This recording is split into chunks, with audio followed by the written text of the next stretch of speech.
ભરૂચ જિલ્લામાં ધોળા દિવસે ચોરીની ઘટનાઓમાં વધારો જોવા મળી રહ્યો છે। ભરૂચ શહેરની હોટલ ફેલિસિટા અને પાલેજનેક મેડિકલ સ્ટોર પરથી દુકાનદાર અને ગ્રાહકોની આંખો સામેથી આસાનીથી ચોરી કરી યુવક ફરાર થઈ જતા સીસીટીવી કેમેરામાં ઝડપાઈ ગયો છે।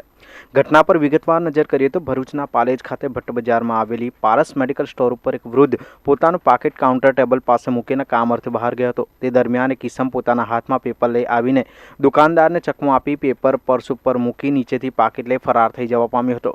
ત્યારબાદ વૃદ્ધ જ્યારે ફરી દુકાનદાર પાસે આવ્યો અને પાકીટ બાબતે પૂછતા પાકીટ જે તે સ્થળે મૂક્યું હતું તે સ્થળે ન દેખાતા વૃદ્ધ અને દુકાનદાર પણ ચોંકી ગયા હતા।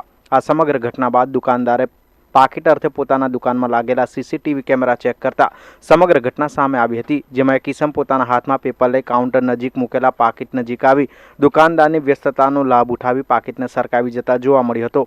આ સમગ્ર ઘટનામાં વૃદ્ધ પાકીટમાં રહેલા 5,000 રૂપિયા રોકડ અને એક મોબાઈલ ગુમાવ્યો હતો, જે બાબતે વૃદ્ધે પાલેજ પોલીસ ચોકીમાં ચોરી અંગેની ફરિયાદ નોંધાવવાની તજવીજ હાથ ધરી છે। જ્યારે આવો જ એક અન્ય બનાવ થોડા સમય અગાઉ ભરૂચ ખાતે બનવા પામ્યો હતો।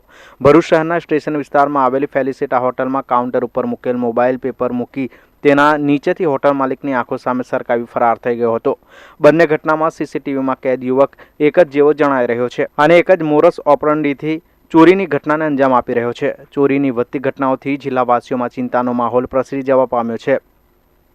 પોલીસ પ્રશાસન દ્વારા આવા તસ્કરો પર નકેલ કસવામાં આવે અને ઝડપથી ધરપકડ કરી તેની કાર્યવાહી કરવામાં આવે તેવી માંગ ઉઠવા પામી છે।